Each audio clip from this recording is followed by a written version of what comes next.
So we've looked at theory in chapter 1, which is looking at primary market, secondary market. We spoke a bit about the role of the financial manager.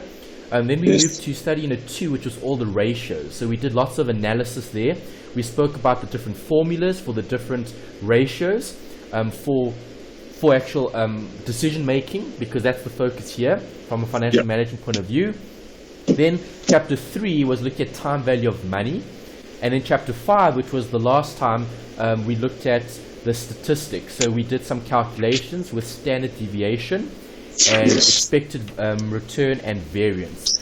You won't see any of these in semester 1's first assignment. In assignment 1, they didn't test the statistics. They said they covered chapter 5, but they didn't actually. Okay, so we'll look at those workings. As far as I remember, it was mainly time value of money and the ratios. Lots and lots and lots of ratios. They like the ratios for some reason. Right, so let's look at question 1. So have a look at the different options and you consider which is the best in terms of principal agent problem. So here we're looking at the agency problem. Do you remember what the agency problem is? Let me just double check that. Mismatch of priorities and focus. Yeah, so it's a conflict of interest. Yes. Okay, that's the key word to remember for the agency problem. So, which of these do you think best describes the agency problem?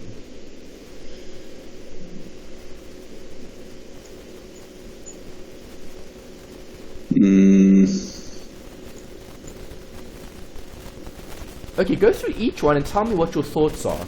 So I know what you're thinking about and I can guide you in terms of the application. Alright, the first one.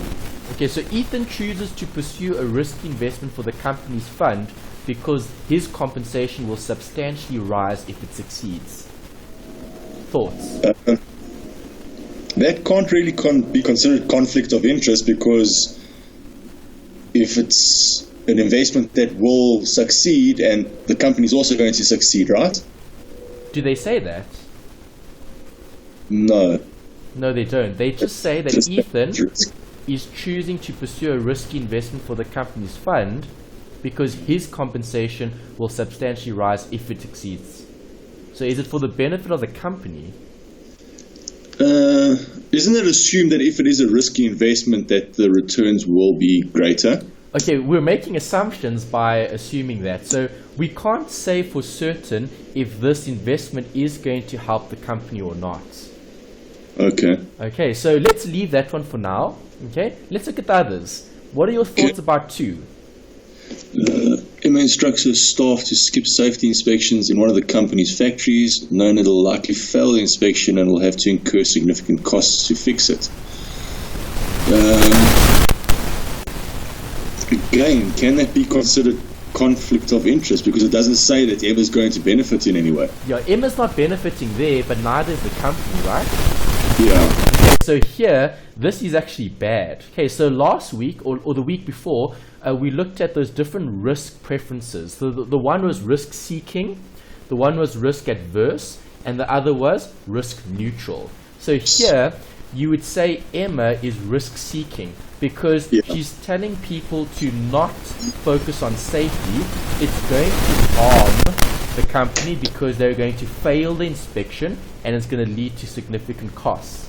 Okay, so no one's benefiting in that scenario. So that's definitely not the agency problem. No. Okay, because the agency problem is a mismatch between the shareholders and the stakeholders. Yes. Okay, so the one individual will benefit, okay, and the other won't. Here, both parties are not benefiting. Okay. Okay, so that one's out. Thoughts about 3? Olivia ignores an opportunity for her company to invest in a new drug to fight Alzheimer's disease, judging the drug's chances of succeeding as low.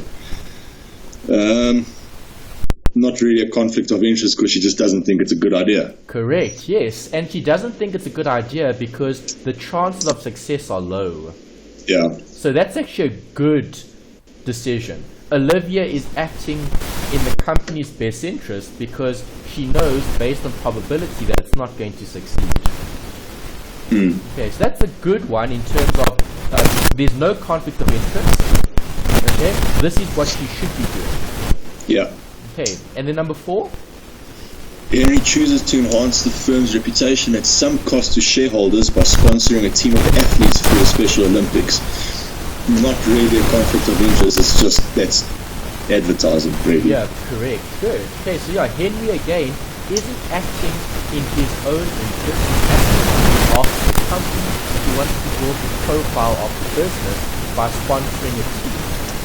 Yeah. Okay, so that's also something good. So those two are good in terms of not being a problem. The one that is the correct answer here is number 1. Yep. Okay, so number 1 shows, so the question said, which of the following would be best considered as a principal agent problem? It's number 1, because Ethan isn't acting in the firm's best interest, because first of all, this is a risky investment, and there's no point here, or let's say there's no additional information saying that this risky investment is in the company's best interest. It's not in the company's best interest, it's his best interest, because his compensation will substantially rise if this investment succeeds. Yes. Okay, so I would definitely be going with 1 here because there's a conflict. Both Ethan and the company don't have the same goals. Yeah. Okay. Right. Number 2. What kind of needs do you think a firm would issue securities in the money market versus the capital market? No, Okay, money so what are the market. differences? Do you remember? No, I'm quickly looking them up. Okay, think about it. Money market versus capital. Which is long term, which is short term? Capital was long term, Correct. and money market was the short term one. And the money market was the short term. Yes, that's right. Okay, great. So now you've got it. Now you should be able to find the correct answer. So they want to know, for what kind of needs do you think the firm would issue securities in the money market? So we're issuing securities in which market? The short term. Term. Yes, so that's what we're using to raise capital. So what would the need be? A, B, C, D, which are true, which are false? Okay, A is long-term securities, bonds, stocks are traded in the capital market and the money market. That's wrong, isn't it? Correct, it's long term, so it wouldn't be relevant here. Yeah. Capital markets are typically used for fixed assets which a company will use over several years. Yes. Okay, but capital market is long term, right? Yes. Okay, so would that be a need for issuing securities in the short term market? Oh, no. No, okay. Money market. Yes. Yeah. Transactions in short-term debt instruments or market securities take place in the money market. Yes. Definitely. So C is an option. Yeah. Money markets are short-term markets, so firms using these would be in need of funds for a period of less than a year. So then we'd need D and C. Okay, you would need C and D, yes. Okay, but you don't have an option here for C and D. Do you agree? The question said the needs for the firm. Okay, so this would be a need for the firm. That would be a need for the firm. Okay, B is talking about the long-term market. Lost you, Anthony. Yeah, is that statement true? I lost you over there. Okay, is this statement true? Capital markets are used for long-term assets. Yes. Yes, and it will be used over several years? Yes. Yes. Okay, so the statement is true, but it's not specifically a need for the money market. That's the only problem with this question. Yeah. I think what they should have said is, they should have said, choose the statements that are true. Because C is true, D is true, and so is B. A is false statement. Yes. Okay, so they worded it very badly because they were saying, for what kinds of needs would the firm issue, okay, securities in the short-term money market? So if we're looking at issuing the needs, it'll be C and D only. Okay, Yeah. but there is no option for C and D. The next best option would be this one, number 4. Yes. Okay, because B is true, but not a specific need though for the money market, but it's still true as a statement. Yeah. Okay, A was false because long-term securities, bonds and stocks aren't traded in both markets They're only done in the It's in capital market because they specified long term. Yep. Okay, and if it was stock isn't part of the money market. Okay, stock is equity, that's not money. Okay. Okay, alright, so I went with 4 there for question 2. Okay. Right, let's look at number 3, your theory. Under the assumption of efficient capital markets,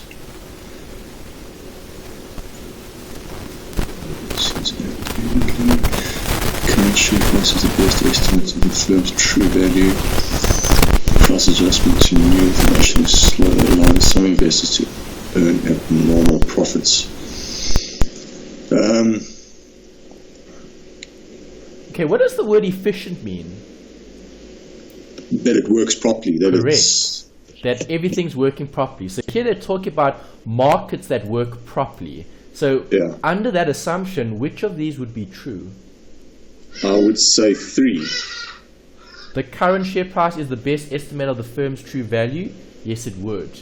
Okay. Price adjustments to new information is slow? That's false. If it's slow, it's not efficient. Yeah. Okay, the price adjustment needs to be changed. Well, if it's efficient, it's accurate. They shouldn't be changed. Yeah.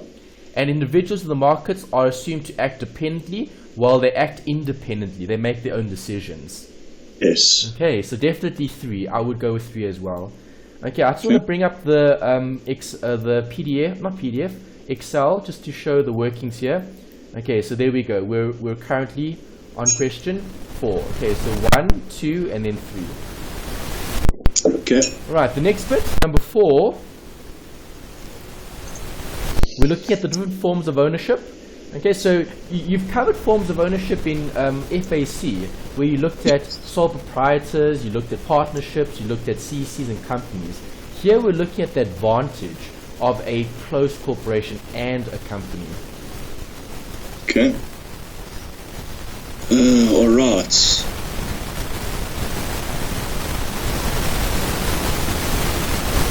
One is wrong. Why is 1 wrong? Because there is...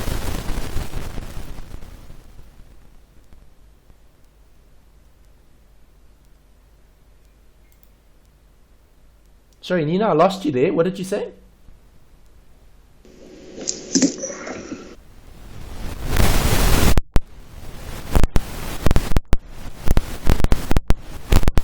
Nina, are you still there?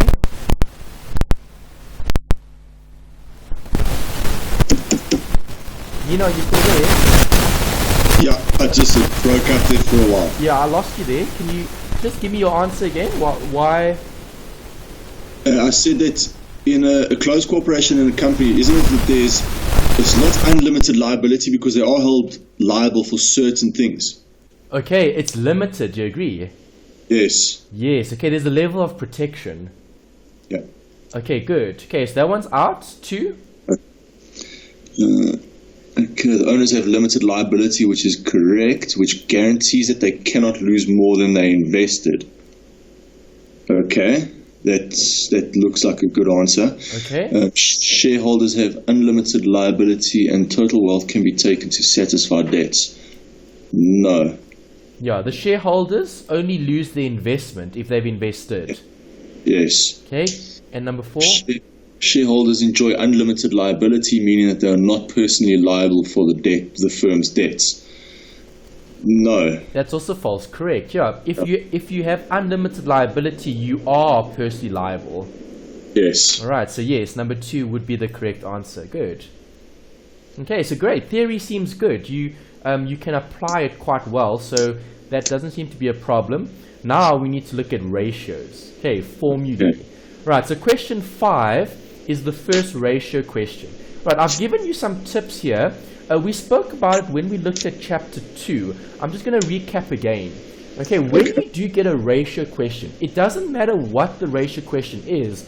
It could be a multiple choice or a short question, or it could be a long question as part of the section B of the exam. Okay, remember your FIN2601 exam will be half multiple choice, half written. So you need to apply workings to all the different scenarios, okay, in case they ask for it. So when I deal with the ratio question, when I read the question, whenever I see a ratio, I immediately write down the formula. Okay, then I go back and I read the question again, and then I pull out the information that's important, and I literally write it into those equations. Okay. Then number 3 is looking at which formula do you have the most information, and you'll only know that after you've written the equations, after you've substituted the numbers in, and then you can decide what am I going to be doing with those equations.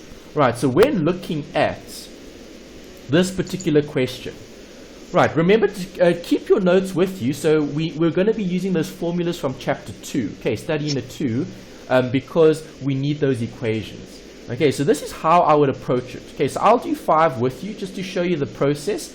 Okay, then I'll ask you to help me with some of the others later. Okay, so a marketing manager of a certain company asks you to determine the overall effectiveness of management in generating profits with their available assets. You find that the company has total sales of 25 million and net profit margin. See, that's the first thing I can see. Okay, so what do? Work out your profits. I write down the formula. Okay, so net profit margin, if you go to your notes, you'll see it's what? Net profit meaning profit for the year, right? Yes, profit for the year less pref share dividends over sales. Correct. Okay, minus any pref div, always over the sales, because it's a margin.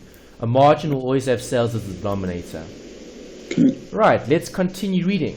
The total liabilities are 8.75 million and the total asset turnover. There's another equation. See, as soon as I read it, I write it down. Okay. Okay, so total asset turnover, do you remember what the formula is? Sales over total sales. No. Total asset turnover. Okay, so you're looking at sales over total sales. Sorry, total assets. Total assets. Total assets. Okay. And then, if you read on, you see what is the company's ROA. Okay. Okay, so again, ROA was profit for the year less pref dividend over total assets. Divided by total assets. Good. Okay, so you can use that. Or you could be thinking about DuPont. Right, so remember, when you read net profit margin, ROE equals net profit margin times total asset turnover times financial leverage multiply. That's also a possibility. Okay. Okay, that's DuPont. With DuPont, if I group those two together, it gives me your ROA. Okay, your return on assets. Because you're cancelling the sales. Yes. Alright, I think let me open up the notes to show you that. Okay. That. Alright, so let me quickly put up the formula here. It was on the last page of your notes. There's it there. Okay, so this was the page in the notes that covered DuPont. Okay, net profit margin times total assets turnover. If I multiply those two together, I get the ROA. Okay. Okay, because I cancelled the sales. Yes. And I'm left with the same equation. Yeah. Okay, so you need to be thinking about those things when you're writing the actual exam, because as I said, the first step is to try write down all the ratios that you're going to be possibly using. Right, so I might not have used this equation, but that's irrelevant. I still might have needed it if the question was more difficult. Okay, so is this question difficult? Not really, if you have the formulas. Yeah, not, because your ROA is what? Net profit margin times total asset turnover. That's it. Yeah. Okay, so if I take 15% and I multiply that by 2.5, what does that give me? You get 2.5.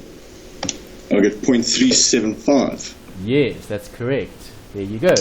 Alright, so question 5's answer is 37.5%. Because they gave you the net profit margin and they gave you the total asset turnover. So you don't even have to substitute and solve. The sales was irrelevant because you would have cancelled all of that. Okay, you could have sold for sales, you could have sold for total assets, you could have sold for the profit, and then work it out. That's a long way to get to the same answer. Yeah. Okay, so with ratios, just to mention that, there are different ways of getting the same answer. As long as you get to the answer, that's fine. Okay, so I use the ROE because I remember what the ROA equals. Net profit margin times total asset turnover. Is that okay? Yep, I'm good with that. In the exam, would you suggest writing down all your formulas before you even start the exam, or only get to that once you get to a formula question? Okay, that's a good question. It depends on you as the student. If you're the type of person who knows the equations off by heart, and you don't need like a formula sheet as per se, then you could just do the questions as you go. Right? If you're the type of person where you study everything, okay, you know it, and then when you get to the exam, as soon as they give you the paper, then just write down everything you can remember. That's also fine. It just depends. Okay, so I can't really answer that question for you unless I know more about your technique. So how do you approach exams? Do you feel like when you get to a ratio question, you forget the ratios, or can you still recall them? No, I'm fairly confident in remembering them when I get to the question. Okay, then that's fine. Then rather just use them when you need them. Okay. Yeah. Okay. So if you were, let's say if you were struggling, let's say you got to question 5, and you just couldn't recall some of them, then I would suggest, as you get the paper, jot all of them down, as many as you can remember. Yeah. Okay, but remember, I think some of these are more difficult to remember. Some of them aren't as difficult to remember. Because, for example, what I like to do is just remember a keyword from the question here. So, net profit margin. When I see margin, I already know there's sales in the question or in the formula. Yeah. Okay, then obviously it's net profit margin, so it's just the net profit over the sales. Yeah. Okay, so some of these ratios are actually quite easy to recall because the words actually give you a clue. Same thing with total asset turnover. When I see the word turnover, I'm thinking about sales. Yeah. Okay, so then it's just sales over the total assets. And there you go, you've got it. Okay. Okay, so it just depends on you. How do you approach it? Okay, both methods can work. Writing all the equations first can work, or writing down the equations when you need them will also work. It just depends on you. Okay. Okay, perfect. All right, number 6, Nino, thoughts? Okay, the Clark Equipment Company has a current ratio of 1.6 and a quick ratio equal to 1.2. The cost of goods sold amounts to 2 million and its current liabilities are 1 million. What is the company's average age of inventory? Assume 365 days a year. All right, so step number 1, write down all the formulas. You've read it, and you can see there are how many ratios? 3. Okay, so current ratio is CA over CL. Yes. Quick ratio is the same thing, except I take out the inventory. Yes. Okay, so see, those are easy to remember. Yeah. Average age of inventory, this one you're going to have to remember. Okay, this is the 365 divided by your inventory turnover. Okay, so I need my inventory turnover first before I can work out the average age of inventory. Okay. Okay. Inventory turnover is what? Cost of sales? Over total time to sell, no? Over inventory. Inventory. Why haven't I got that formula? Which one? Inventory turnover. Yeah. Let's check. Inventory turnover is over. Okay, there's the current and the quick. Here's the inventory turnover. It's on page 14. Okay. Okay. I don't know. Did I add this to your set of slides before I sent it to you? Do you have this note here on your slides? I think you emailed that to me after the lesson. After the class. Oh, okay. So maybe just add it if you don't have it. Just make a note there for yourself. Average age of inventory is 365 over IT, because they do tend to test it, but it's not often given as a formula. Okay. Okay, so maybe just add that one. Alright, so then we'll have it. Okay. Okay, got that? Yeah. Great. Okay, so if I go back to the question, do you agree I've got all of those equations? Now Yes. I read the question again and I fill in what I know. So 1 comma 6 equals CA over CL. Yes. 1 comma 2 equals CA minus I and B over current liabilities. Okay, where do I have cost of goods sold? It goes here. So then I write that in there. Okay. Okay, current liabilities of $1 million. So I'll write that here for current liabilities. 1 million, 1, 2, 3, 4, 5, 6. 1, Okay. 2, 3, 4, 5, 6 zeros. Okay, 1 million. Okay, so now, have I looked at everything? Yes, I have. So now, Yep. you go back and you look at your equations. Where do I have the most information? In the first one. Correct. You've got the current liabilities, you've got the ratio. Can you work out your current assets? Yes. Yes, you can. Okay, so quickly solve for that. A little bit of mathematics. Your maths is strong, so what do we get? 16 million. Okay, 1.6. Sorry, 1.6 million. Yes. Yeah, Okay, so now 1.6. what is that? That's your current assets. Okay, now where do I see current assets? I see it over there. Now I can substitute Sure. that in. Yeah. Okay, so now do you have something that you can solve for there? Yes, you can calculate inventory. Good. Okay, so calculate inventory. What do you get? So you get 1.2. I just want to jot this down. Okay, that's in.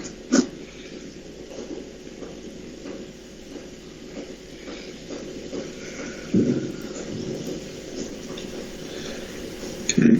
Current liabilities we said were 2 million. Current liabilities is 1 million. Well, they're 1 million. Yeah, current liabilities is 1 million.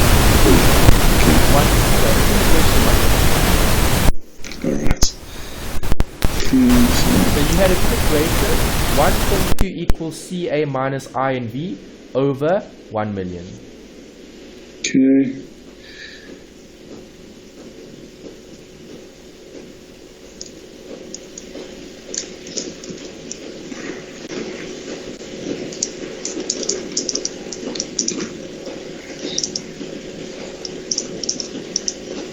Okay, so I get inventory being at 400,000. Well done. Good. That's correct. There you go. You've got it. Good. Okay, so now I've got inventory. Okay, you just worked out the 400,000. Okay, so I now know inventory is 400. Okay. And now you go, Now I can put it in there. Do you agree? so then you got cost of goods sold, that's 2 million divided by 400,000. That's right. Good.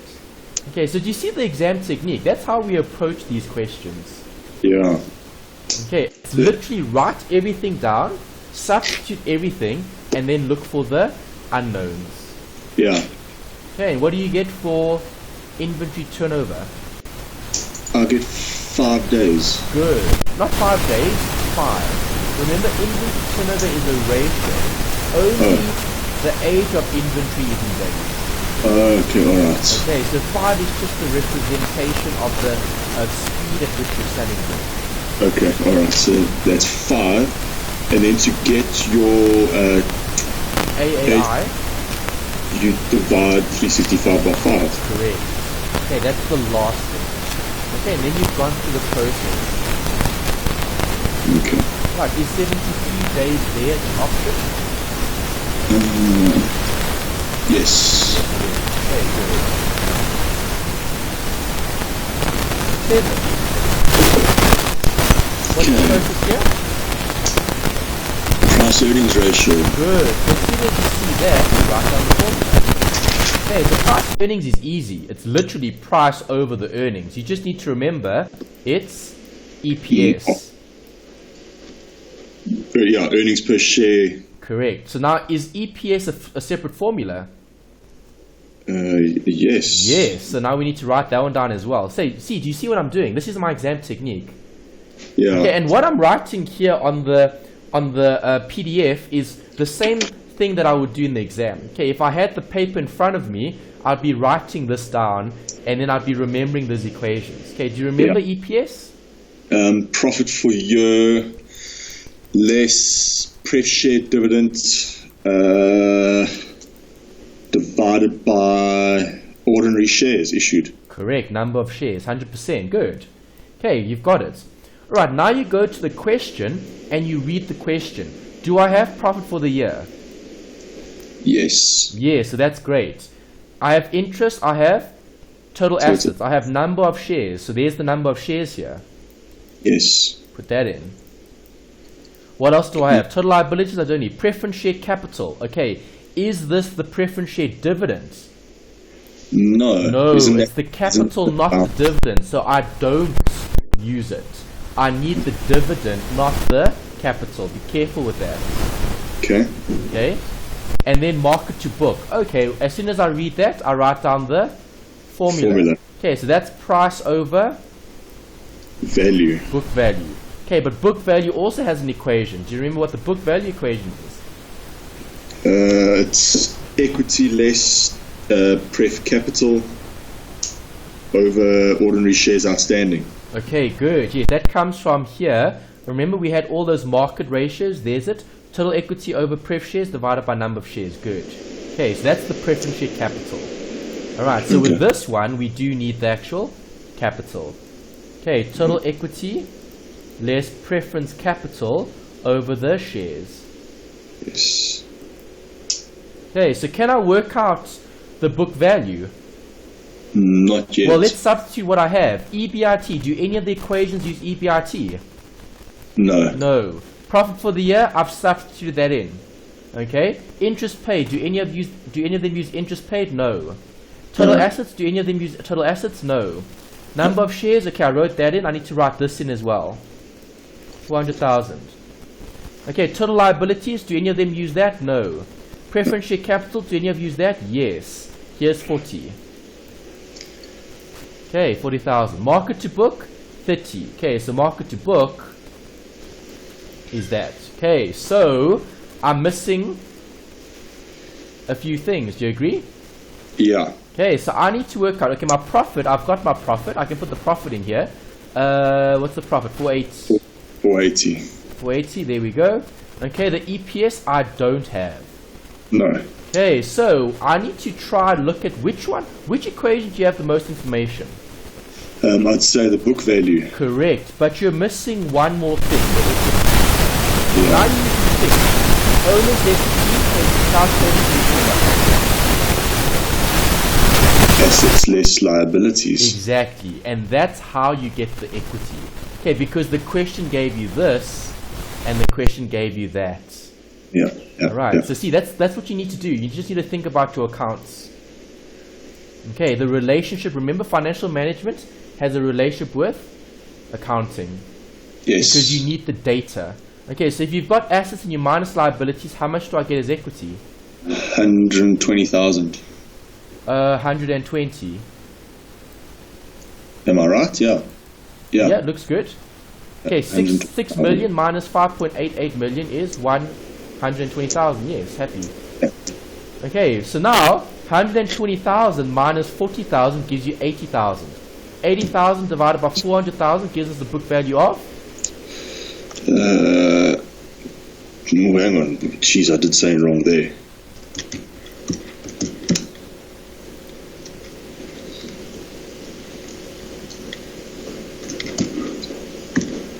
Jeepers, what the? Did something go wrong?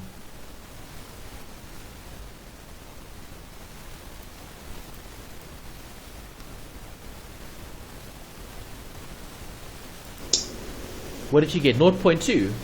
Yeah. Yes, 0.2 is correct. Yeah.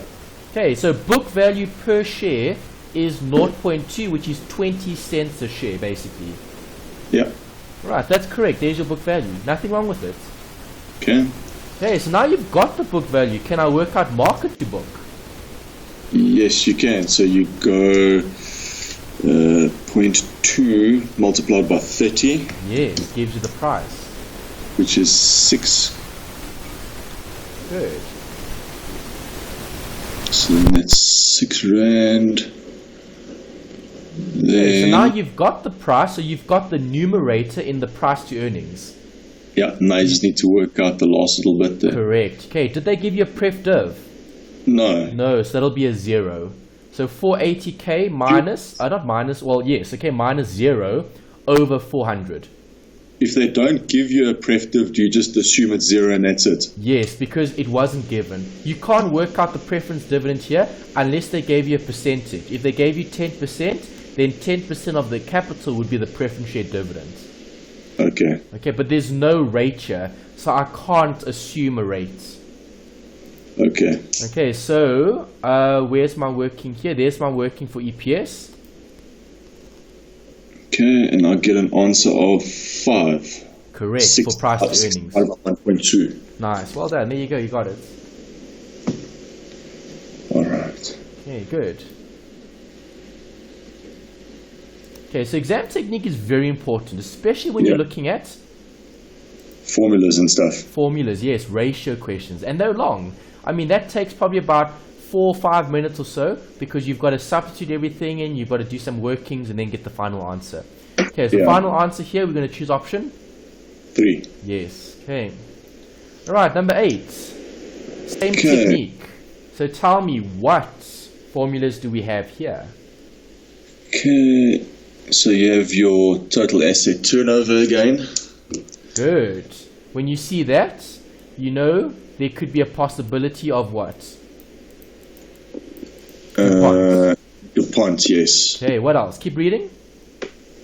The company's ROE, so now you're pretty sure that DuPont is going to come up. Yes. Okay, now the likelihood of it is pretty high because you've got both of them in the same question. So, ROE equals net profit margin times total asset turnover.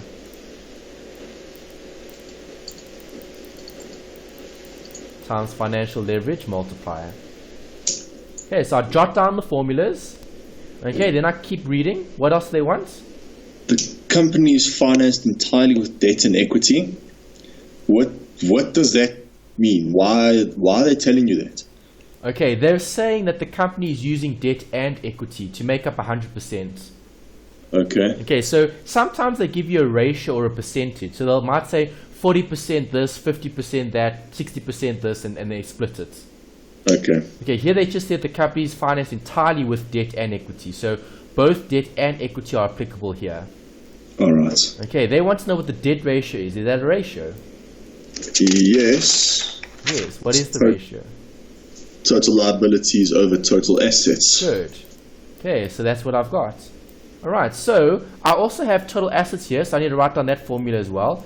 Total assets, total asset turnover rather, sales over total assets. Okay, wherever I see a formula, I write it down. So I wrote down DuPont, ROE, I wrote down total asset turnover, and I wrote down the debt ratio.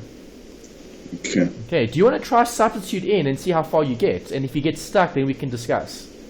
Okay, perfect. Okay, at least it's good practice, okay. All right. Yeah, of course. I'll leave the question up so you can reference it, and then we can discuss how far you get. If you get to the right answer and you get it right, that's perfect. Okay.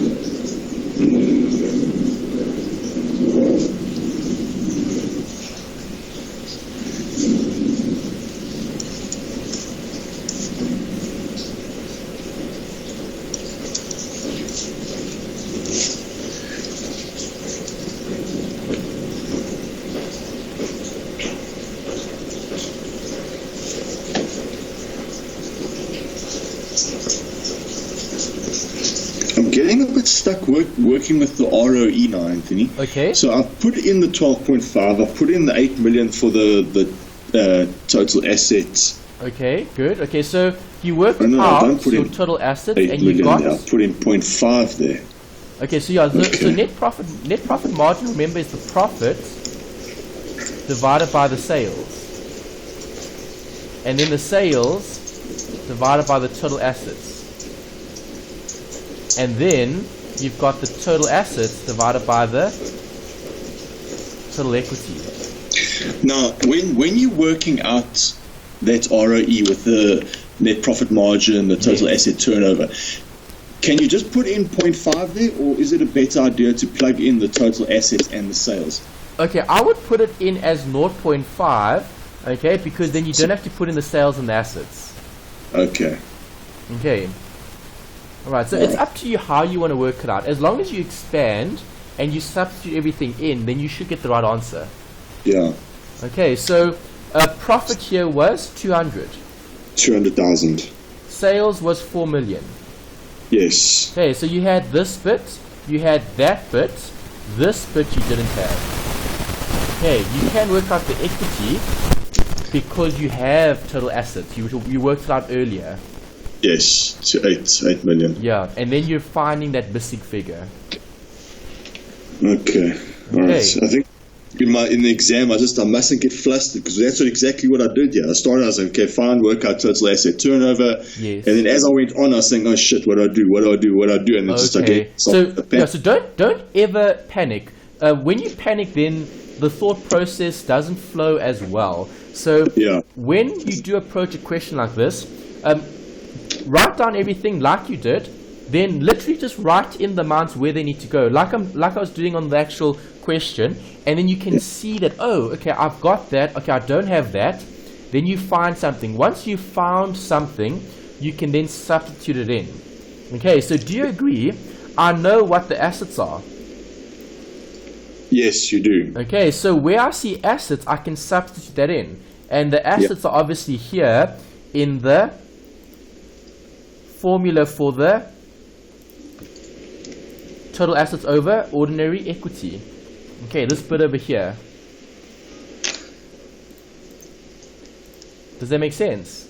Yes, sorry, Anthony. Okay. I was trying to work out the other stuff. Yeah, that's good. Yeah, work out the other bit and see if you get the final answer. You should be landing up with total equity of 160. That's the key figure. And then you need to use your accounting knowledge again.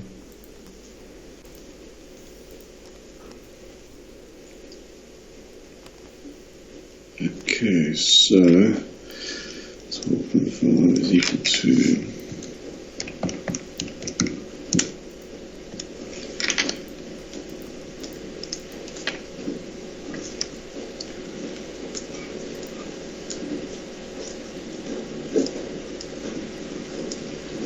okay.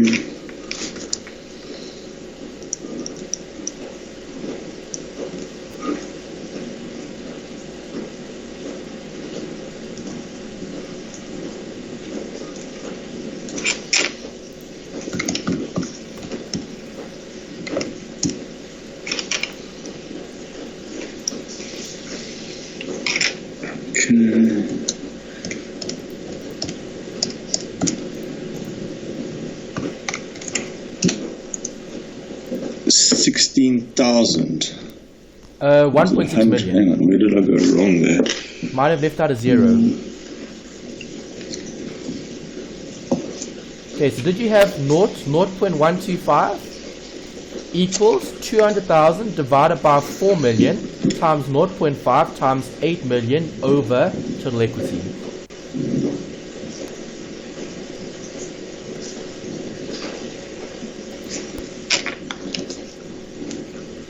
Is that alright?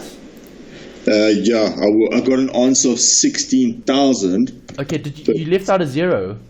No, I didn't convert one of the ROE to a decimal number. Ooh, I left okay, it as be careful. A percentage. Yeah, be careful, because remember, percentage means divide by 100.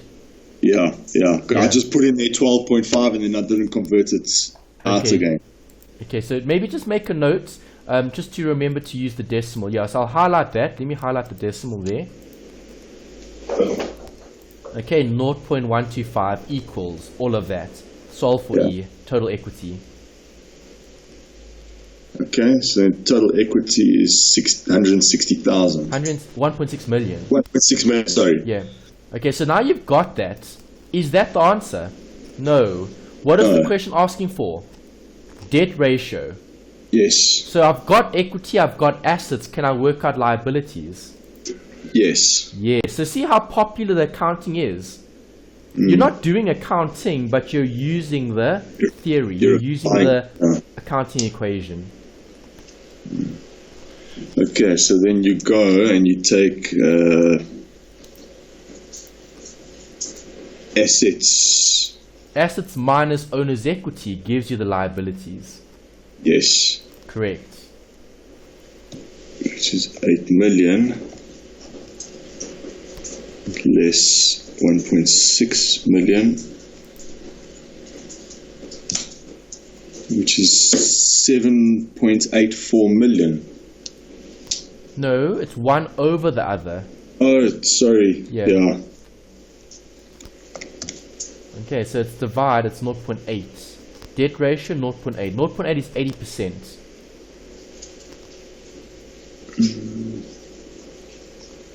No, hang on.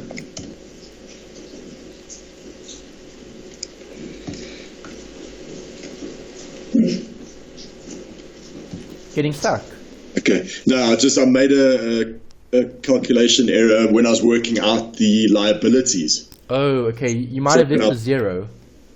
No, I have no idea what I did. I plugged in a wrong number. Oh, okay. Okay, yeah. Just be careful because you had the assets, you worked it out, and then you worked out the equity, the difference between the two. Yeah. Okay. And then it's just a straightforward calculation to get the debt ratio. That's right. Is that right? Yes, yeah. Okay, good. Okay, that's question 8. Let's continue. Let's look at 9. Okay, the answer here is obviously 80%. 0.8 is the same as 80%. Yes. Okay, so this one, let me walk you through it. Okay. A debt to asset ratio for the company 2.5. So I write down formulas. 2.5 equals debt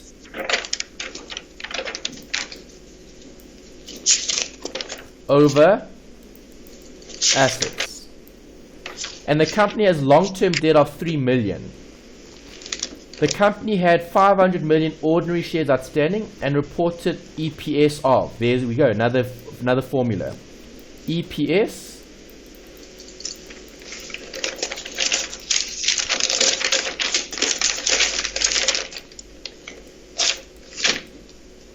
over shares. If the total asset turnover, there we go, another formula.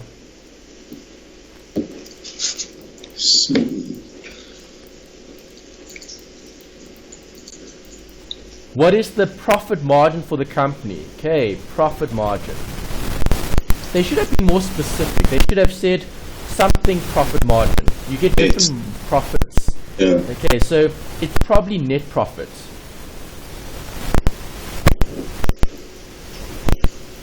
Okay, so profit for the year. The sales. Correct. Minus the preference reserve over the sales. Right, so that's what I do. I read the question, I write every formula down. Then I go back and I reread. Debt to asset ratio of 2.5, I put that in.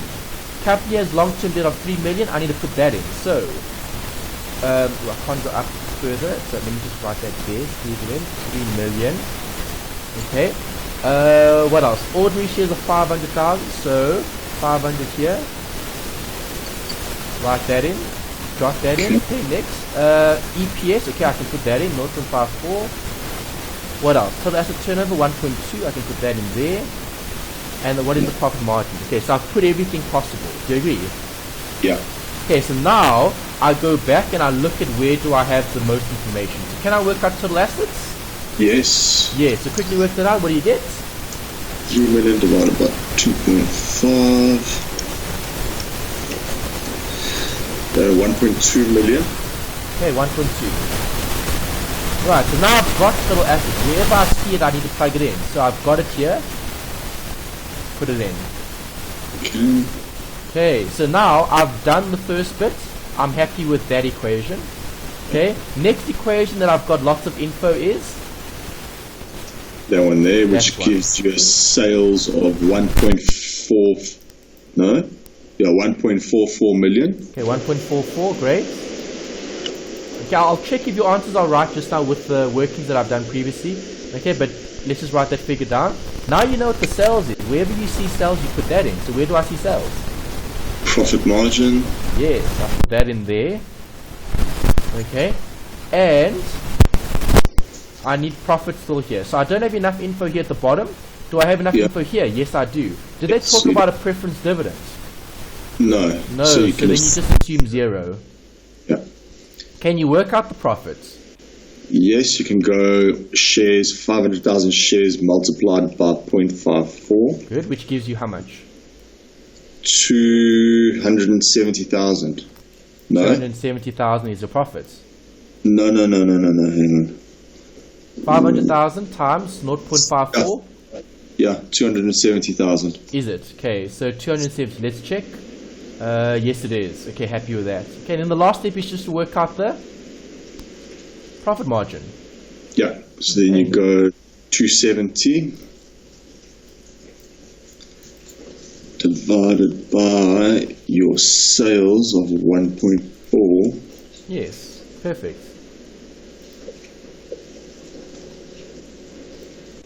And you then should get that answer. Answer of 0.1875. Yeah, 18.75%. Good. Okay. Alright, so see, it's not that bad. As long as you write down all the equations, then go back, reread, and substitute in. And then you should always get it. Yeah. Next, number 10. Okay, so apply the exam technique. Alright, find the sales of Newlands company by using the following information. Okay, this is not so bad, so I'd like you to try it and see what you get. Okay.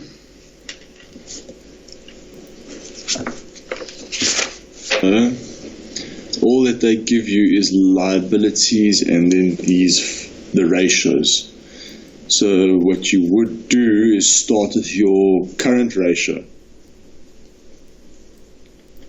You'd go 2 multiplied by 200,000, so current assets is equal to 400,000.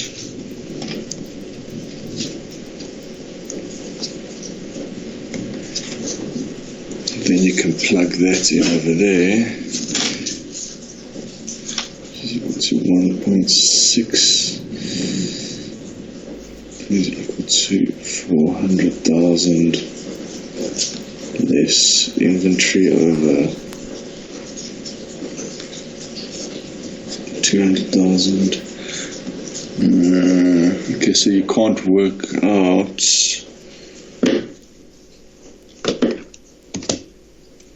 inventory is equal to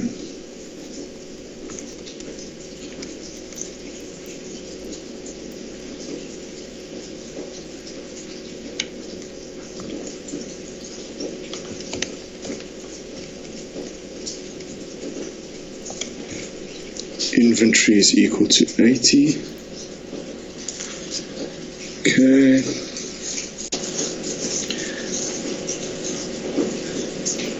Then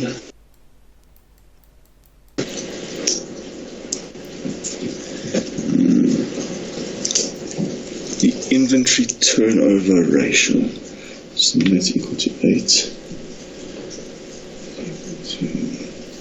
Okay.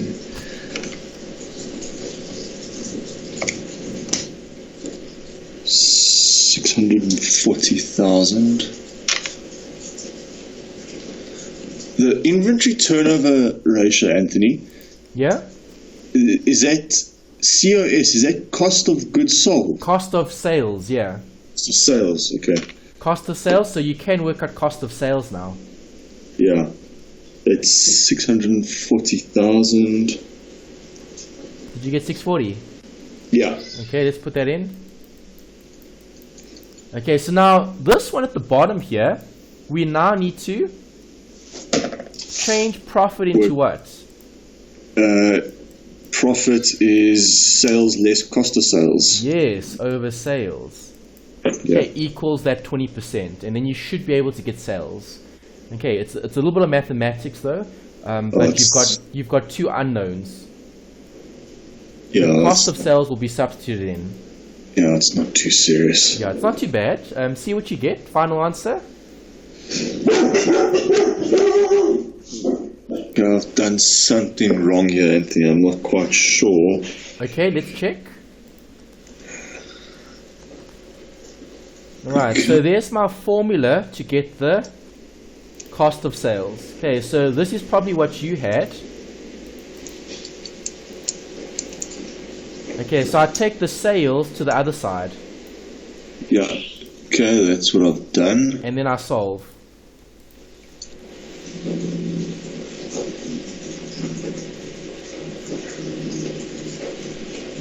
Oh, okay. Yeah, that was very stupid. Alright, now I see where I went wrong there. Okay, you're right.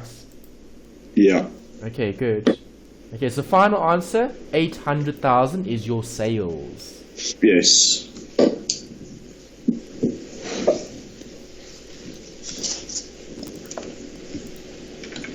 Happy with that one? Yes, yeah, I'm Great. good. I saw where I went wrong there. I just took the wrong sign across. Okay, yeah, just make a note, yeah, so that you remember the assignments, the past papers, all of that. It's all a process of learning. So when you do questions, then you see, oh, okay, I need to make sure I don't do this, or I need to remember that, or those type of things. Yeah. Okay, so just be careful with the signs then, if you are making a mistake with the sign. Okay, 11. Okay. I think this is the last ratio one. Yeah, it is. Okay, so 11 is the last ratio question. Alright. Carla's Candy Shop sells all its merchandise on credit. There's a profit margin of 8%. So there's your first formula. Then you're going to put in profit for year less pref share dividend over sales. Do you assume there that that's net profit margin again? Yeah, again, they needed to be specific. They made a bit of a mess again here because, I mean, profit margin could have been gross profit, it could have been net profit, so we don't actually know what the profit is. Alright, so if you read the question further, you'll see ROE here. So it's probably net profit. Okay. Okay, but again, they shouldn't assume things, they should tell you what it is. Okay, but we're going to make that assumption and then we should get the right answer.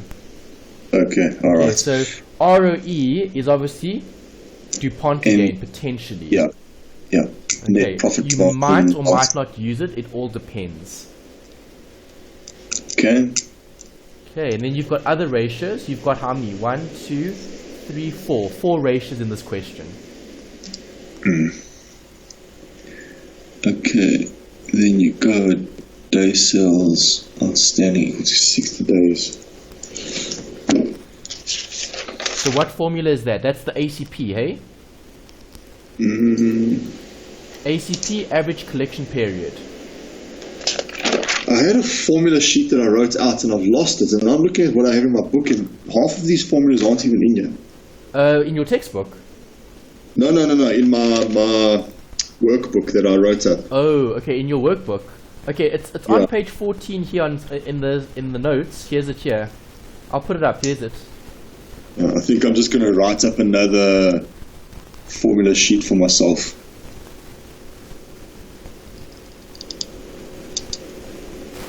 Hello? Yeah, I'm here. I'm listening.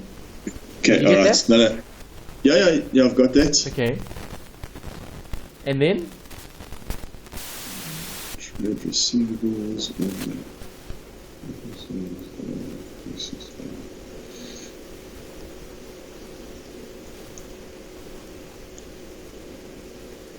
Okay. Debt ratio, that's liabilities over assets. What's the company's return on equity? Why did they say assume a 360-day year? Okay, that's a good question. All right, 360 days, because what does the ACP use? It's 365. Yeah. Okay, so you need to change that 365 to 360. Okay, so you do change it. Is Yeah, you that do why- change it because they're assuming a 365-day year. Okay. Okay. Why would they do that? I don't know. It's probably just because it's a round number, and it's easy to work out calculations. Okay, I would use the full number of days in the year. Yeah. Okay, sometimes it's just to keep consistency because some years have 366, some years have 365. Yeah. Okay, so to keep consistency, they're using 360 as a round number. Okay. All right. Okay.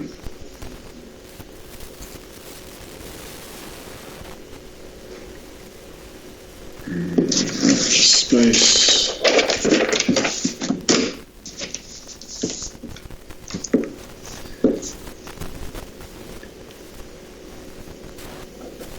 Something that's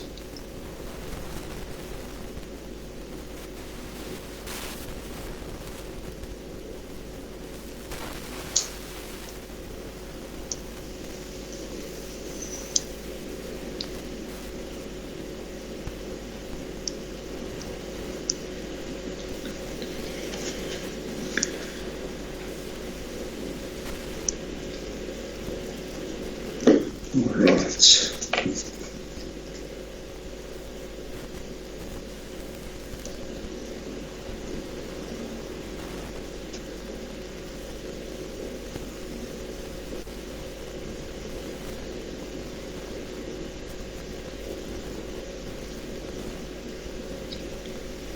Again, they don't give you any pref share dividend, so you just assume it's zero.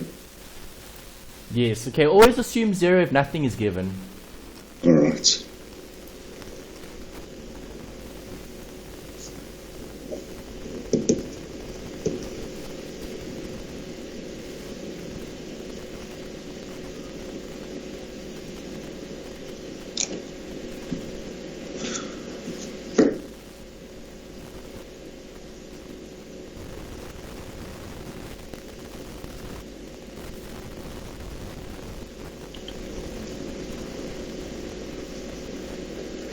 Okay, debt ratio is the one we have to work with first.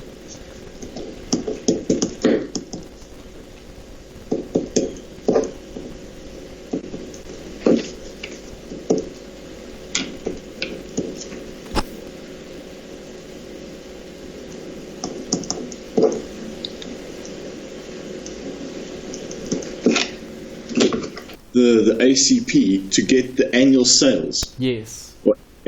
Now, where does that lead to? Because where am I going to plug that answer into? The I don't see where sales I'm- goes in the net profit margin. Oh, of course. Okay. Okay. All right. Okay. Because the profit margin will have sales in the denominator. Yes. Right, okay. so what sales figure did you get? I haven't worked it out yet. Okay, work it out quick and then we'll check. Okay.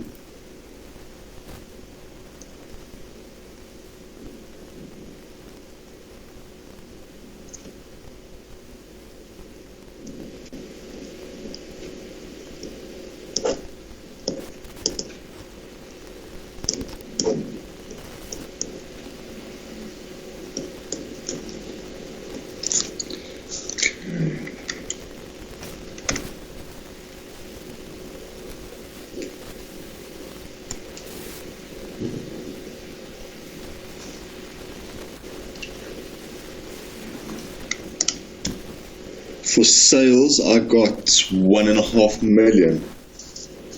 Is that right?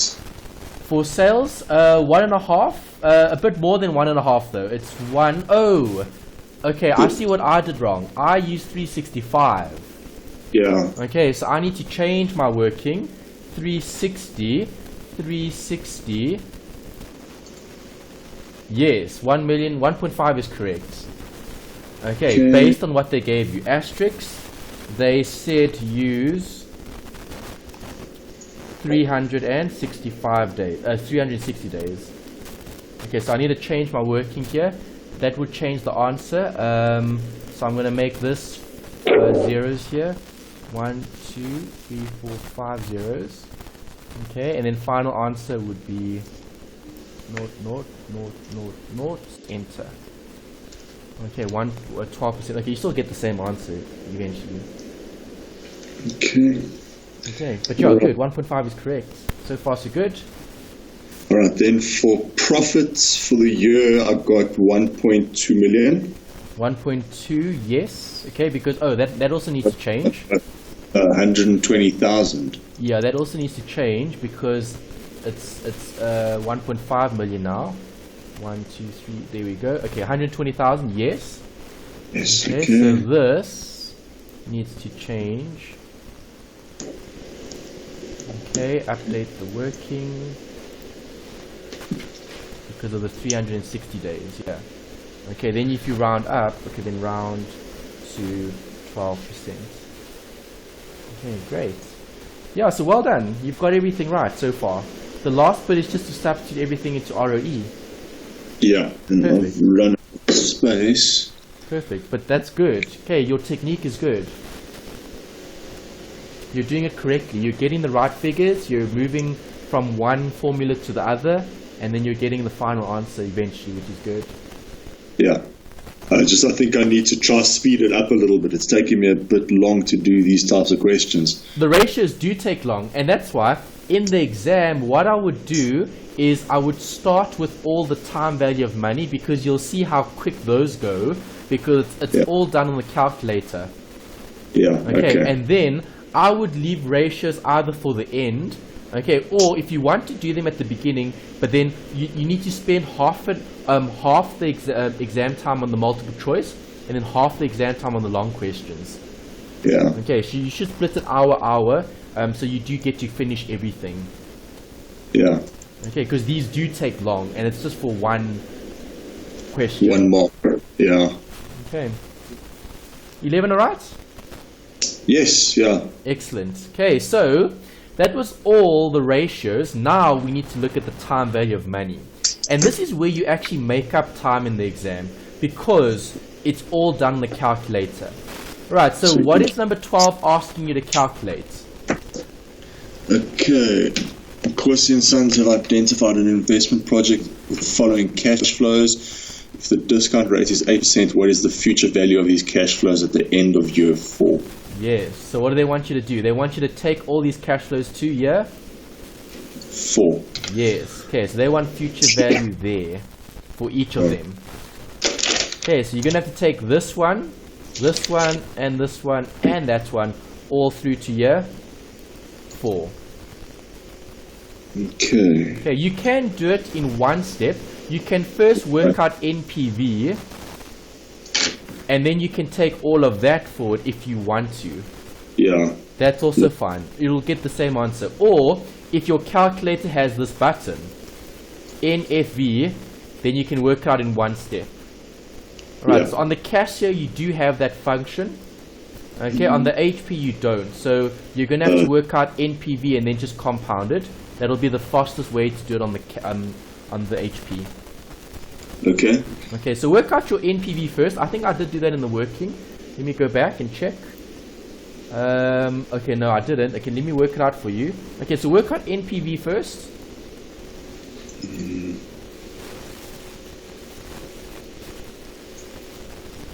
Okay, so NPV is your cash button. So you're pressing the CF. Right, so on your HP, the CFJ, yes. the CFJ, yeah. So on your HP, you would type in obviously the 0 to start with. Okay, so you would have 0 CF, 800 CF, 900 CF, 1000 CF, 1100 CF. Okay, then you put in your rate, which is 8%, and you go second function NPV, and if you solve, what do you get? I'm still busy just plugging it in. Okay. 8. And then you put in 4 years, hey? No, you don't put in any N because you're using the CFJ. Ooh, okay, then I've done something wrong here. You're using CFJ. Okay, so start again. Second function, clear the calculator. Yeah. Okay, so 0 CFJ. 800, 900, 1000, 1100, CFJ. Okay, after you typed in that last CFJ, then just type in the rate. So then press 8 and then I over YR. Okay. And then press second function NPV.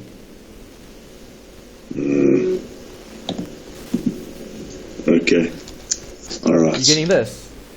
Yes, I got 3,114 and 71 cents. Good. Okay, then now take this forward to time 4. So in other words, solve for future value using this as a PV. Yeah. Right, Okay. and then you should get that answer. So now you go clear all. Yeah, clear all, and then use your normal your normal time value of money. Okay, perfect. Okay, so PV will be the 3114,70710 dot. Okay, 8. Okay, 423753. 100%. Okay, and that's 12. Okay. Right, 13. What's the focus here? If you want $700,000 savings account 10 years from now, make equal annual deposits into an account of each. Isn't that an annuity? 100%. So what am I solving for? PMT. Your payment, yeah. Correct. Good. So type everything in, substitute, solve, and what payment do you get?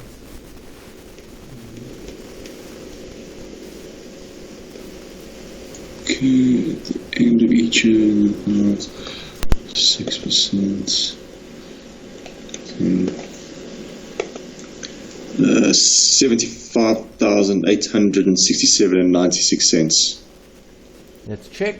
Yep, happy with that. Great. 13 complete. Nice. Good. Do you see how easy these are?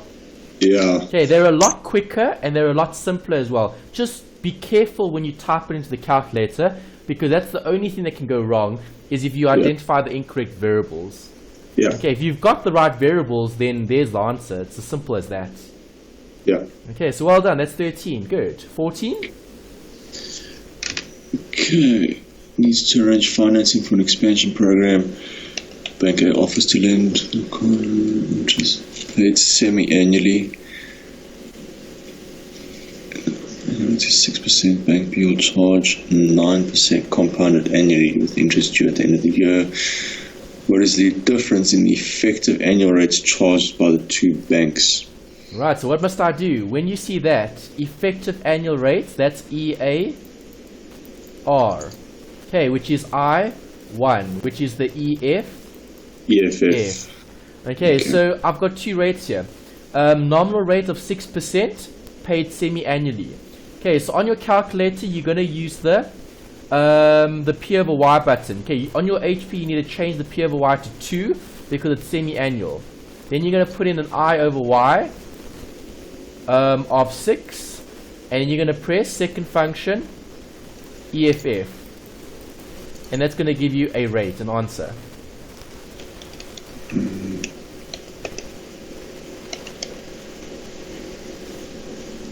Okay.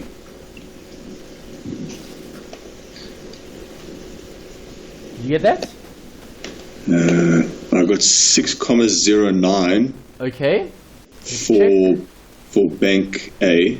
For bank A, 6,09 is correct. Good. And then obviously the other one is compounded annually, so there is only once a year. Okay, so 9% is 9% EFF. You don't even have to work that one out. Yeah. Okay, so the difference between 9% and 6,09 is? 2.91. Yes. Okay, correct.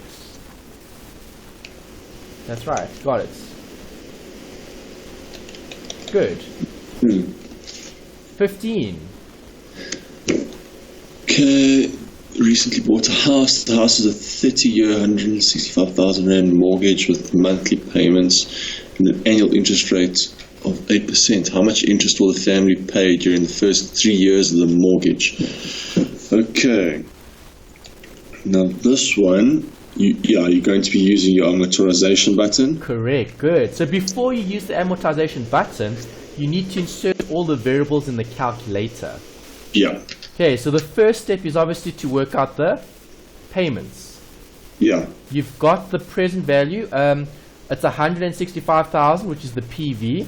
You've got the time frame, You've got the interest rate. Solve for the monthly payment first. Get the right PMT. Okay.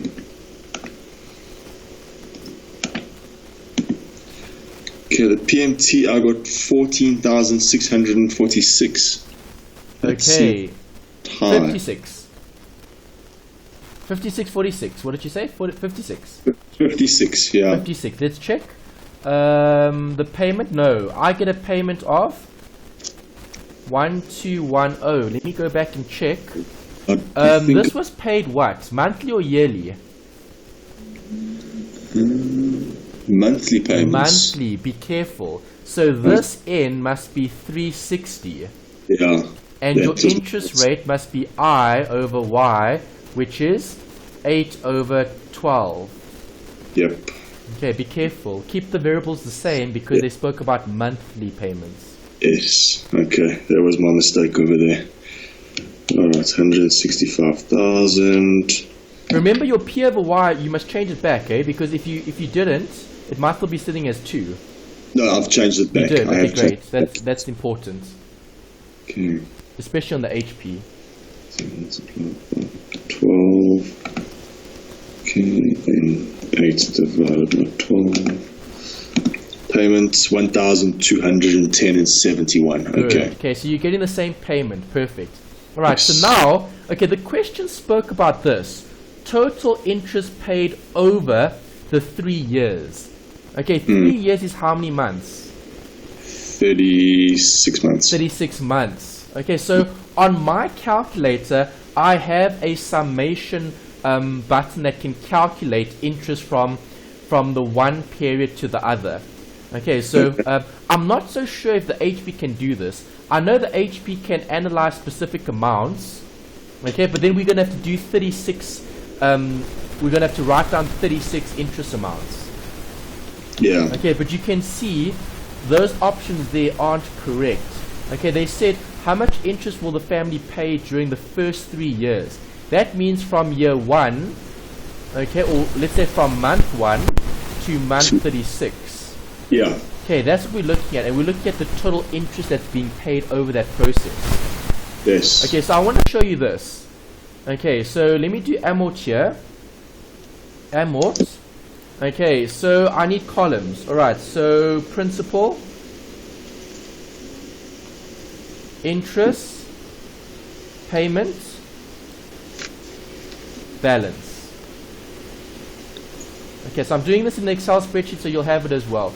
Okay, so what was the rate? It was 8 divided by 12. Yes. That was the rate. Okay, equals. That's the rate. So the principal was 165, right? Yes. Okay. The payment we calculate. Okay, so the payment, the PMT, is the rate, which is this. Okay. Divide by 100. Okay, that's the rate. The N was 360. Okay, and my PV is this. 1.5. Yeah, the PV is that. Okay, and I'm looking for FE, no FE. Close that bracket, give me that payment. Okay, so that's the payment. That's the payment we got, right? Yeah. Here's the payment. Okay, so now in here is obviously 1 to 360. Do you agree? To 360 or 36? 360. Because it's 360. Is this for the whole thing? Yes. Okay, alright. Okay, so I'm doing the whole table to show you. Okay. Alright, so this is the, okay, it's a principal. Okay, interest is going to be principal times that. Okay, Yeah. divided by 100. Alright, that's the interest. Then the balance will be this plus Less. the interest minus the payment. Okay. Okay, and then that gives me a balance there. Alright, then I copy all of that. This stays the same. That doesn't change. Okay, so now that should all work out fine. Let's see if the formulas are referencing. Yeah, that looks fine. Okay, so let's keep going. Okay, so take this. Okay, yeah, that does seem to be working. Yeah. Okay, and I need to do this for 360 periods. Okay. Okay, if I look right at the bottom here, I should land up with 0, right? Yeah. There we go. Okay, so when I make the 360th payment, I end up with 0. Yes. Okay, so there's the amortization table. It's one massive table because you've got months. Yeah. Alright, so what did the question ask for? For the first 3 years. Yeah, the question asked for the interest over the first 3 years. Okay, so what would that be? Well, there's the interest. So how many is the first 3 years? 36. Yes. All of that. Do you agree? Yeah. Okay, so equal sum up brackets this to that. Okay, 36 months gives me that answer. Interest equals interest for 1 to 36. Okay, so do you see it's the same answer as I got on the calculator? If I go back to my calculator, remember my calculator can do that, so I've worked on the calculator. There's the answer for the calculator. 39097, is that the same? I never got that answer. Okay, because you need to add up all the interests. Now, how can I do that? Have I manually got to go and add up every single interest? Yes, as far as I know, unless we can check, let's check something on the HP. Okay, do you have your HP book with you? No. Okay, let me quickly search here. HP, sum of the interest for amortization. Okay, I don't know if it's possible to do it on the HP. Okay, we need to double check. Okay, we're looking for the sum of the interest. Okay, let me rather open up the booklet. I've got the booklet for it, and we'll see if we can find it. Okay, for the financial calculator. Let's find that bit there. Okay, if you do it for 36, so if you had to do it for 36, it'll work. Okay, I'm not sure if you can do this on the HP. That's my only concern is because remember on the HP you have to press amort 36 times. Yeah. Okay, or maybe let's do this, Nino. Do you have a summation button? A summation button on the HP. It's like you know that summation button with interest. Yeah. Do you have that? I'm just having a look. Okay, let me search for the calculator. HP. Just quickly have a look and see if I can't find my manual. It was here. Okay, now hold on a sec. Let me just bring up the calculator. Financial calculator.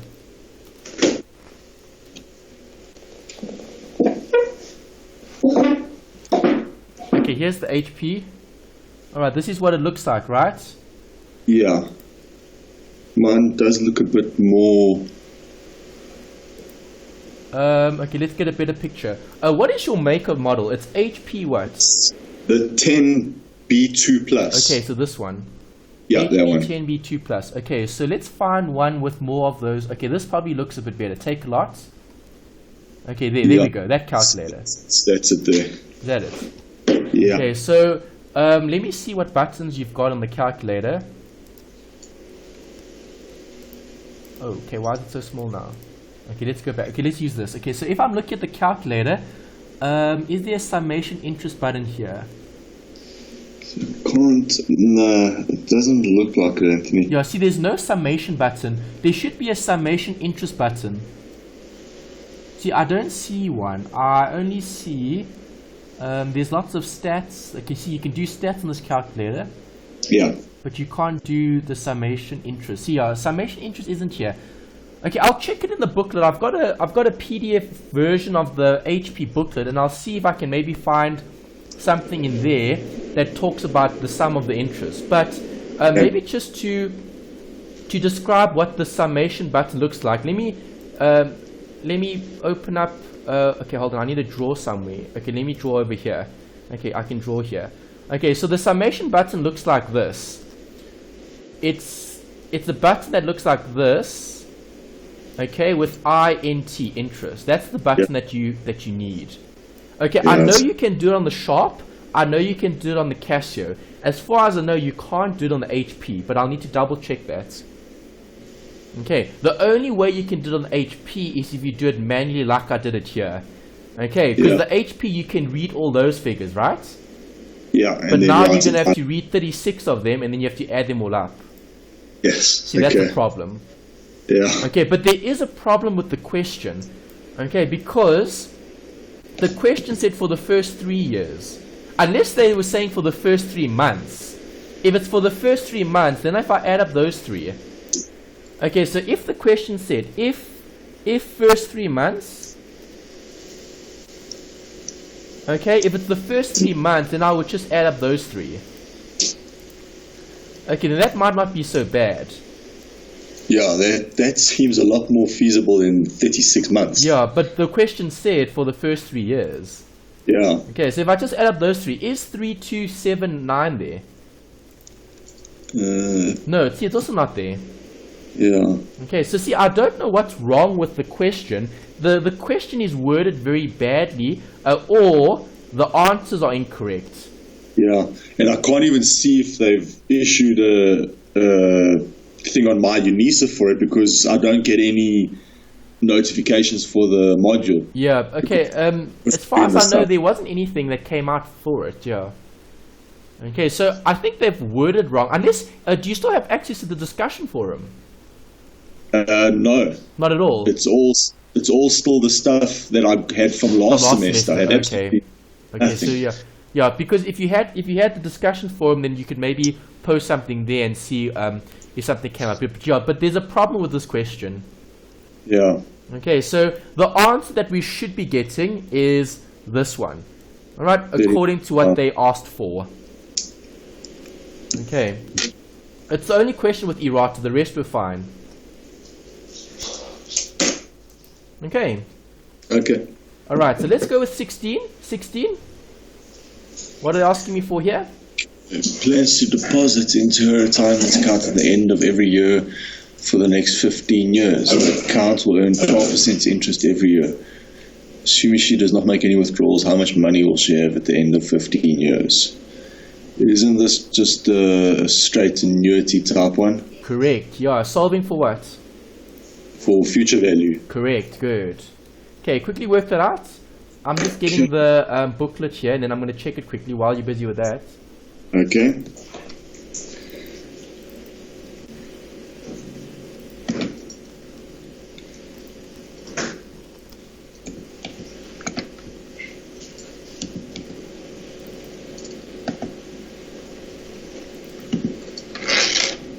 Okay.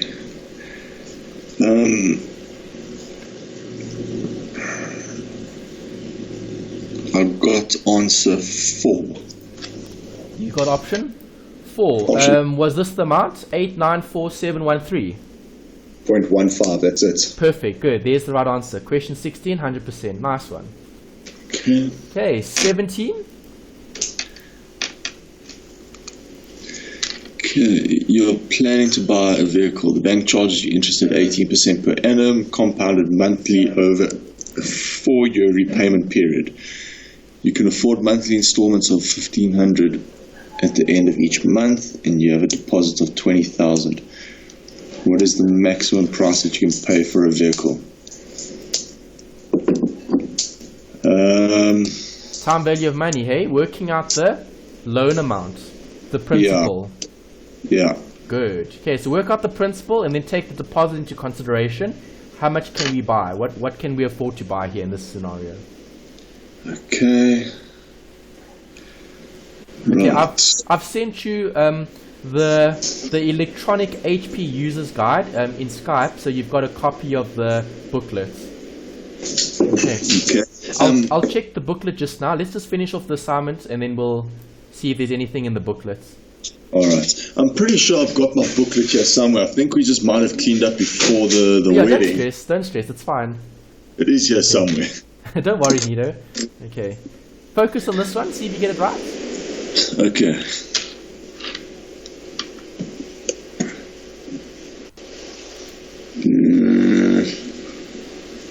Shit, I don't know where to start with this one, Anthony. I don't know how to input.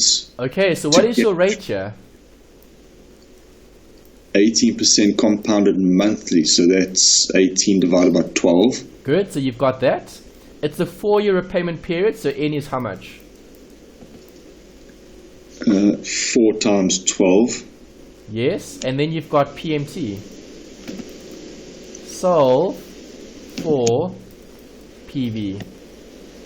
You're joking, it's that easy. Yeah. Okay, and then just add the deposit. Okay. So then I get 71,064. Let's check. Well, I got 70. No. Yes. Okay, yes, because you Yeah, added good. the 20. Okay, yeah, that's good. Okay, so you get 51 first, then you add it, and you get the 71,063. All right. Correct. I don't understand why I couldn't get my head into that one. I don't know why I couldn't just. Okay, because remember, you've got two things here, right? You've got the finance and you've got the deposit. Yeah. Okay, so you can pay a deposit, and then the rest you finance. Yeah. Okay. I was trying to do something completely different there, instead of just following the basics of plugging in the numbers and getting the answer. Yeah, the basics is this. Just find the variable. Yeah. Okay, so where I read something that was a variable, I just identified it. Then I thought, okay, there's a variable, there's a variable, there's a variable. Which one don't I have? I don't have this. Yeah. So I must find it. Okay. Okay. 18? Right. As part of your personal financial plan, you'll deposit 5,000 at the beginning of each year for 5 years at 4%. You will then just leave the money, let the money sit there and earn interest. If your interest at the second stage is 7%, how much would you have 4 years after the second stage started? Yeah, so do you agree a timeline is key here? Yeah. Because you've got some dates there in terms of money sitting and earning interest for the second stage. Yeah. Okay, so most important here as well was the beginning. Yeah, I saw you highlight that there. Yeah, so the begin mode is key on your calculator, okay? Yeah. Okay, so we know we're depositing 5,000 at the end of each year for the next 5 years. So step number 1 is to work out how much is all of that going to be worth after those 5 years worth of deposits. Sorry, Anthony, you said putting 5,000 in at the end of each year. Beginning. Is it? It's at the beginning, eh? Yeah, but we're finding what it's worth at the end of the 5 years, the total. All right. Okay, so yes, you're depositing at the beginning, but I want to know what it's worth at the end. Okay, Okay, right. all of them. I want to know what all of those payments are worth here at the end before I leave it to earn more interest. Does that make sense? Yes. Okay, perfect. All right, so I think I drew a timeline for this. Let me check. Yes, I did. Okay, so I save for 5 years, then I leave it for 4 years at the new rate. Okay, so step number 1 is to get the future value of your For the first stage. first stage. Yeah, so begin mode. N was 5, PMT was 5,000. What is the I they gave you? 7, wasn't it? Was it 7? No, that's the second stage. 4%.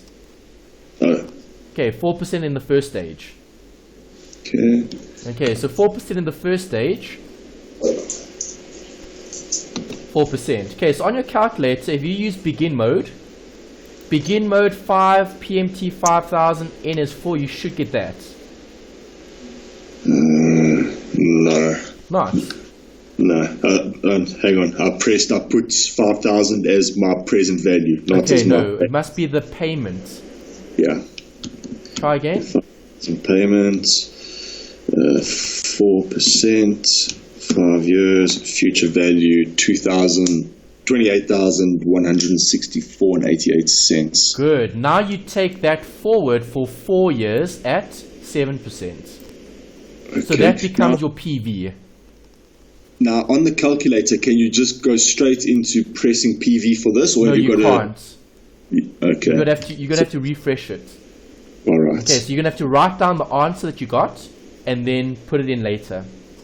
Okay, and must you take it back to end mode, or do you leave it in beginning mode now? Well, what did they say in the question? They said that it's paid at the end for the second stage, isn't it?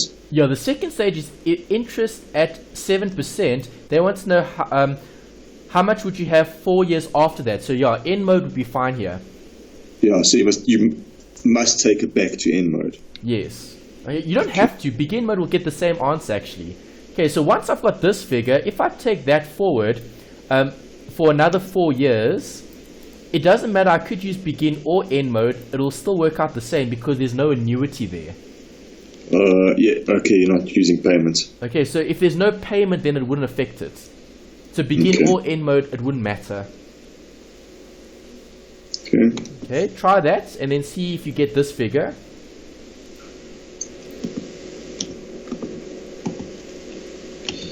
Yeah, I've done science as calculator.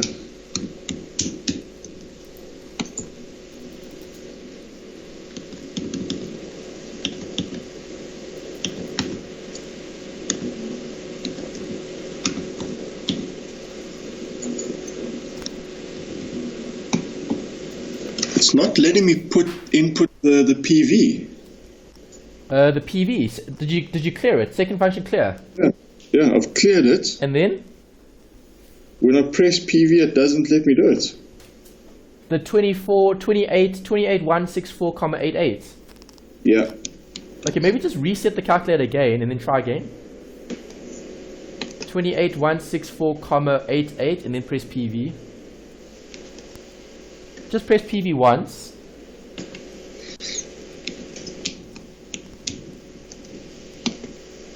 No, it's not letting me put that in for some reason. What is it saying on the calculator?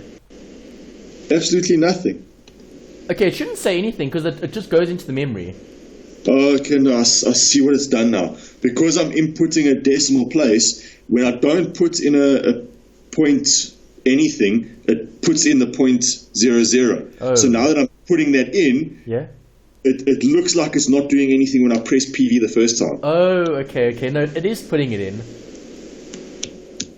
Okay, PV, okay, so now that's done. 7, interest 4, Alright, now it worked it out. Future value, I get 36,918 and 41 cents. Yes, good. Same as what I got.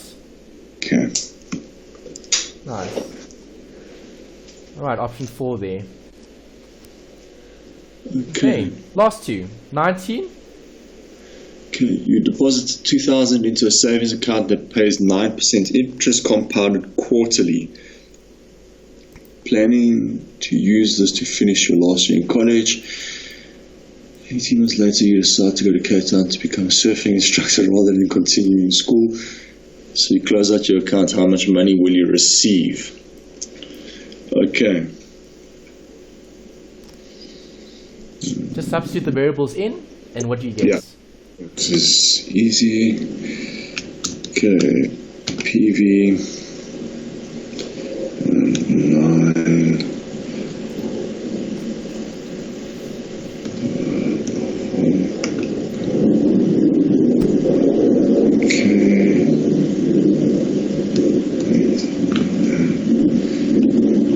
I'll get 2,985 and 17 cents. What have I done wrong there? Okay, let's check. Did you use quarters? I went 9% divided by 4. Okay, Yeah, which is 2.25. Yeah, I got 2.25. Correct.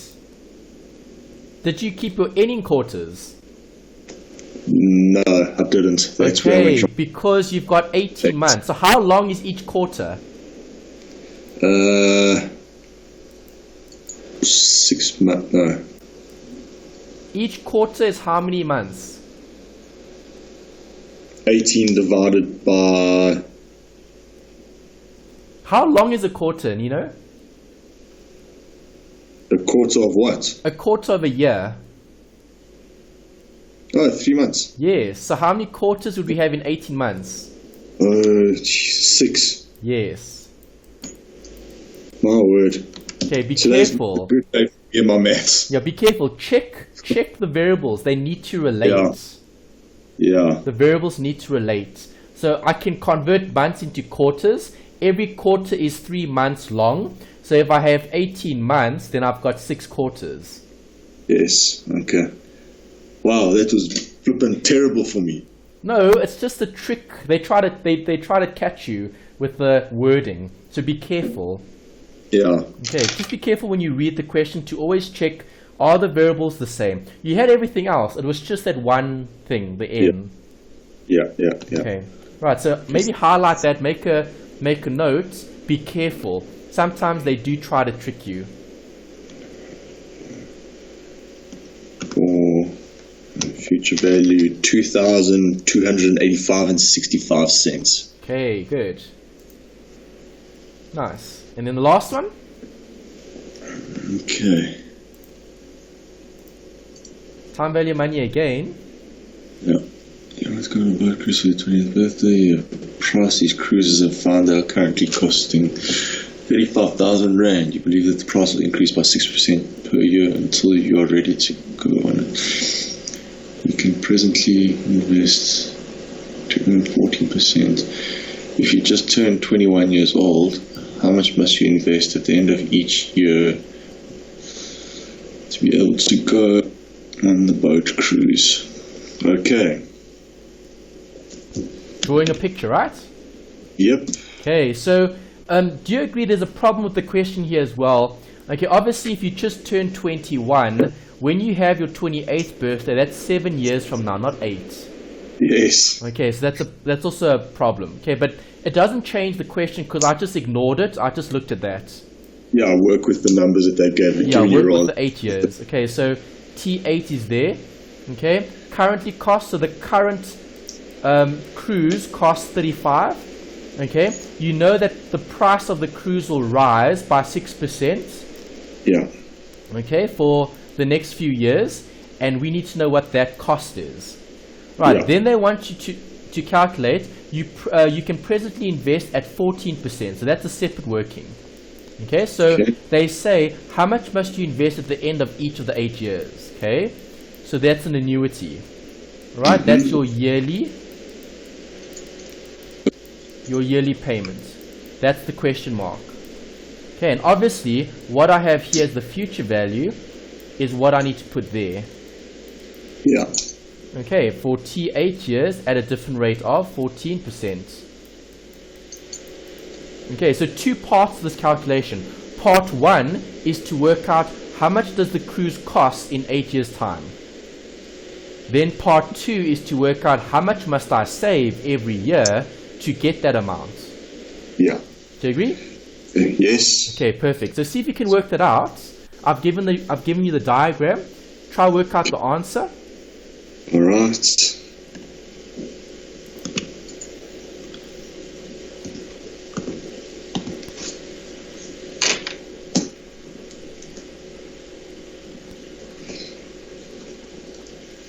Okay, I got a future value of the cruise at 55,784 Rand and 68 cents. That's correct. 68 cents, yes.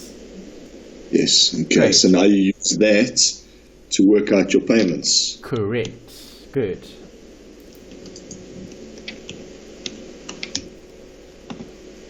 Future value.